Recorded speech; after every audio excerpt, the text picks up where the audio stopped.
era owekitiibwa Katikkiro wa Busoga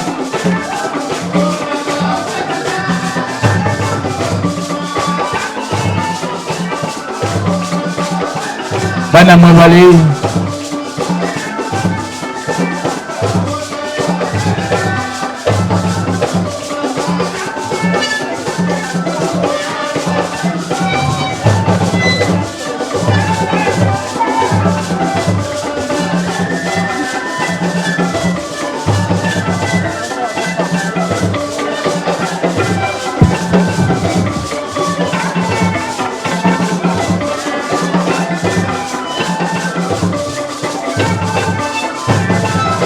Nile Beats.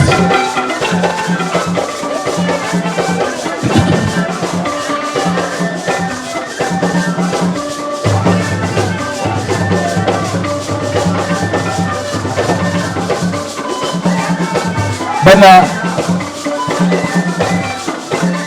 Nile Beats. Nile Beats.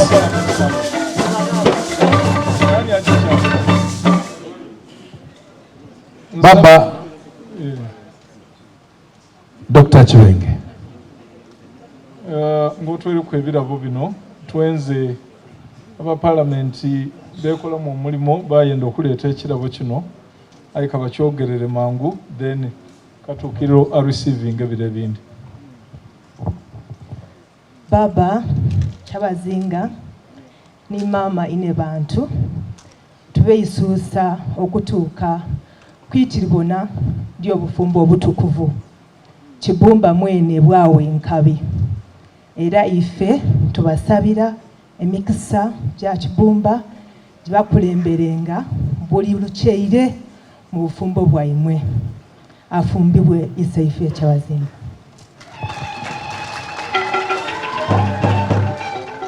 Ekirabo ekyo bakiwandika mu Lusoga akinonye nti akisomye bulungi mu Lusoga lwenerero Lukonde okuva obuyengo.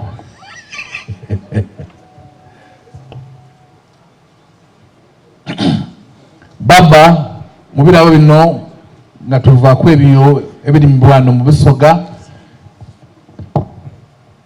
waliwo ni bannaife bale abaidde okuba nti tubagana isubi kukula mu luya luno bonna baidye wansi awo wabangawo meya nga ni wante aiti gwe tulese byayo baba mama ayongera okunwa amata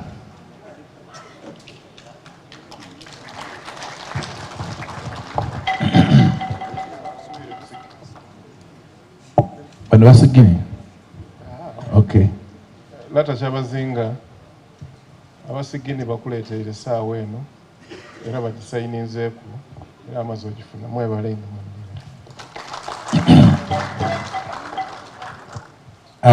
tweyaziza ino bana mukangaluke abaami mumaking sure nti abakyala betwise bagemaku mu nkoto. Baba tuli basanufu ino ife nga abakozi ba gavumenti era olwaleero twidde wano okusanukira maama waife Jovia. Tuleese ebyokulya, tuleese amenvu, tuleese obutungulu, tuleese carrot, tuleese watermelon, tuleese ennaana, tuleese ennaanansi, tuleese amatooke, tuleese enkoko, tuleese embuzi, twaleeta n'ente. Baba nikana akalabo kuona twende okate mu iddiiro nga tukweisuusa okumalako omwaka omulamba mu bufumbo bwo obusaga okwisana n'amaanyi kyeyanziza ino.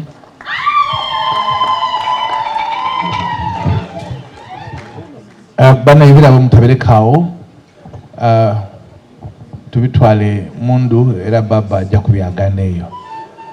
Acid vocal, silicone vocals, ng'okwidda baba waliwo timu evire mu presidency the presidency oba office of the president banamuliya.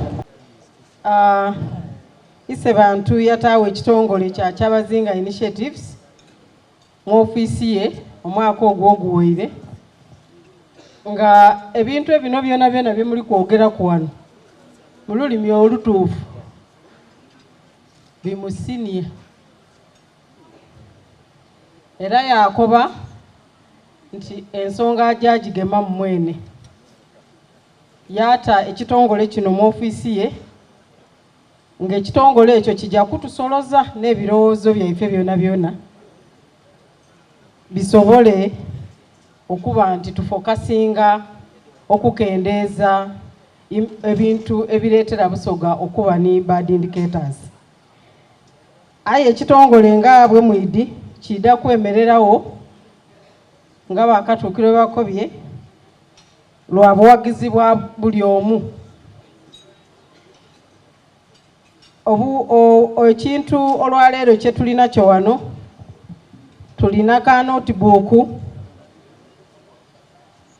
mu mugugu guno. Aka notebook kano wona akafuna neyo yoli ku mulimo baida kubona ati iwe niwe Omusoga namba ndala. Ka notebook kano kalimu ebyafaayo by'ekitongole, kalimu ebyafaayo ebitonotono oba nkani profile. Aye kamala kabaamu neno yosobola okunotinga. So akatabo kano ka mitwalo 4 gyonka engeri ye kali nti kali wano mu bantu baba bene bakenekene. Twaba ni t-shirt, t-shirt eno etibweri nungi ino ya mutindo. Aye ekisinga bukulu eri ku ekigambo kino baba wana abandikiriza tuida kubakobera ku ekigambo ekyo abasaada n'empango. Era buli musaada ali wano oli mpango yaise bantu Kyabazinga wa Busoga.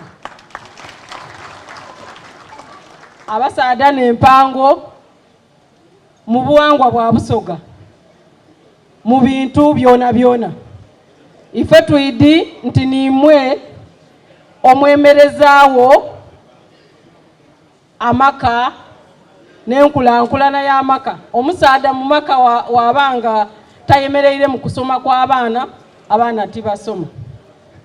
Omusaada wabanga tayemereire mu nkulankulana ya family, ere family tekulankulana. Kale baba alina campaign ey'okubaidukiza abantu bona nti abasaada mwire mu kifo kyaimwe, mube empango mu byobulamu bw'abaana, mube empango mu kusoma kw'abaana, mube empango mu baana obutafuna mabunda. Eyo ni campaign gye yalondeibwa ab'ebitongole bya United Nations okuba ng'atambuza. Ali kujja kukulemberamu abasaada mu Uganda. By the way, twekubire ku baba mu ngalo. Research eraga nti when men get involved in the affairs of the home, when men get involved in the affairs of the children, abaana abo babamu ensa era we have better development outcomes. Kale babwine nga baba musaale era ida kuyambibwa kwine bantu tubenga tutambuze engombe eyo abasaada babe ku mwando ogw'okulekeza ekifuna mabunda mu bwana obuto. Wano e Busoga statistics mu bino katuukiro kulule yatuwa information nti waliwo idwaliro ye bajamu, actually ni UNFPA yakikonfaminga nga abantu abaja omwezi ogwo mu idwaliro bali 8 abali amabunda, there were 80. Ku kinaana ana gaali below the age of 14. Mu Busoga wano kwana ago 15 were HIV positive. Nga baana 15 balina akawuka kaki kamukenembya. Ekintu kino mu Busoga kibitiriire kale n'okukoba nti tugemere kwise bantu era ekitongole kya United Nations kya UNAIDS, UNFPA, World Health Organization ni USAID bona baidye walala okubanga bata ekintu kino ku mwando. Kale bw'obanga oguza akantu kano oida kutuyamba campaign eyo okujja mu maiso, t-shirt ya mitwalo 6 kana akatabo kena mitwalo 10 obanga omaze okututamu empiya. Ekintu ekindi sebonsoniwa, ekintu ekindi kyenende okwogeraku nti campaign eno sebo katukino kino kankibakobere tuli kujja kikola mu ngeri eri very innovative nti mwena abali wano oba mukazi wa musaada tujja kubanga tuli involved. Baba yasiimye yakoba ati tujja kukozesa campaign eno nga tukola ebisiki ku kyalo. Tujja kufuna ba partners batufunira ebiradio ku kyalo. For example, ekyalo kyenvaamu ekyebufuula tuida kubaayo n'ekifo nti ndi wa Bufuula se tuida kufuna ekifo ekiri safe.